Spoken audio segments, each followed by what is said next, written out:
Good morning. এখন বাজে 11টা 11। তো ব্রেকফাস্ট হয়ে গেছে আমাদের। সবসময় ভাবি কি অনিমেষের সুগার কি আলু ছাড়া কি রান্না করব। তারপরে তো ফেসবুকে আমি বা ইউটিউবে রান্নাগুলো দেখি, দেখতে দেখতে এই আইডিয়াটা এলো যে সোয়াবিনটা যদি আমি একটু অন্যরকমভাবে বানাই আলু ছাড়া। তো কি কি দিয়েছি দেখো।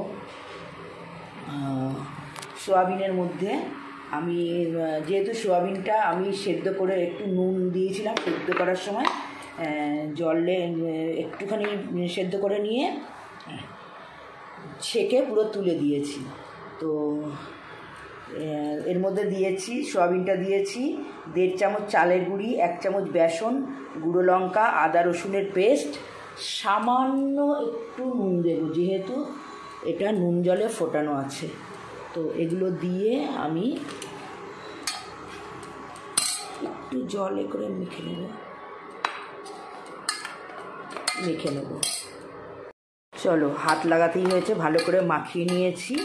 এবার এইগুলোকে কালকে এই তেলটায় আমি বড়া ভেজেছিলাম, তো পকোড়া করেছিলাম পালং শাক আর চিংড়ি মাছের। তো এই তেলটার মধ্যেই আমি এগুলোকে একটু কড়া করে ভেজে নেব।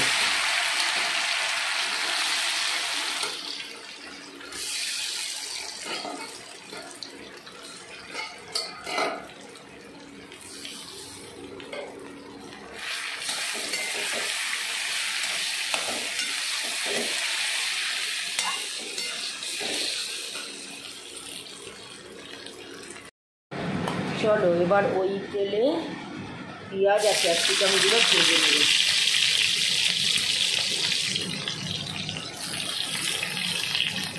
পেঁয়াজগুলো একটুখানি বড় বড় করে কেটেছি।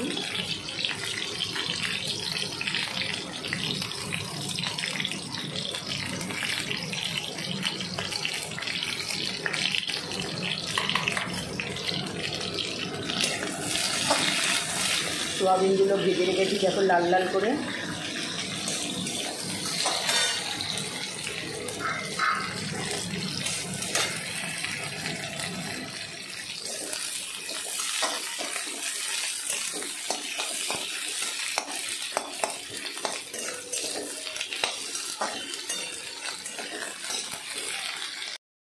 চলো, এগুলো ভেজে রেখেছি, এবার দিয়ে দেবো পেঁয়াজ কুচিগুলো।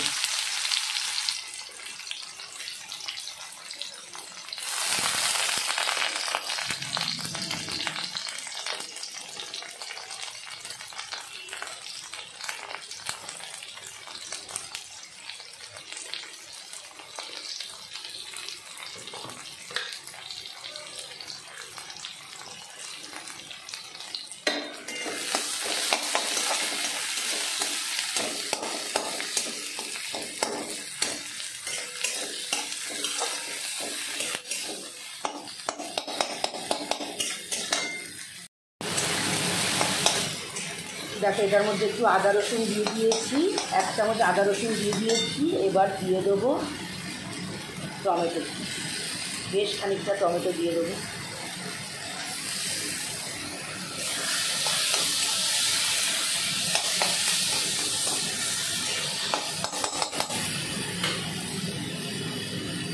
টমেটোগুলো নরম হওয়ার জন্য অল্প নুন দেবো।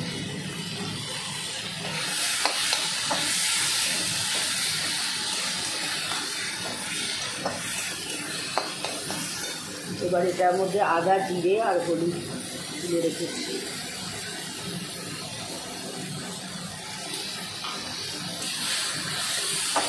একটু কষিয়ে নেব।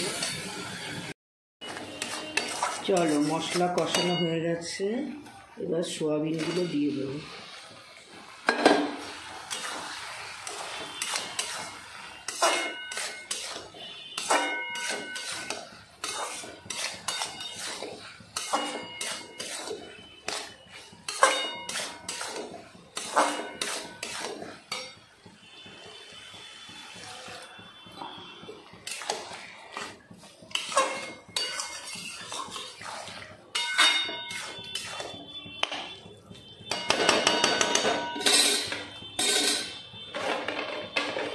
এবারে এই পেঁয়াজগুলো দিয়ে দেবো, পেঁয়াজ শাকগুলো দিয়ে দেবো, 4টে চিরা কাঁচা লঙ্কা দিয়ে দেবো,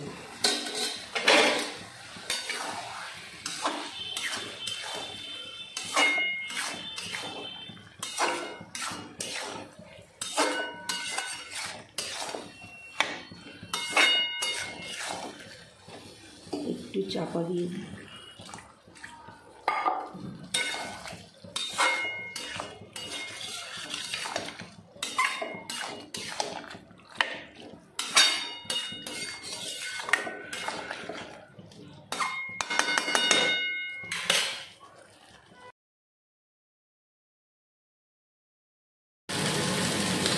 চলো ওপর থেকে একটু টমেটো সস ছড়িয়ে দিয়েছি।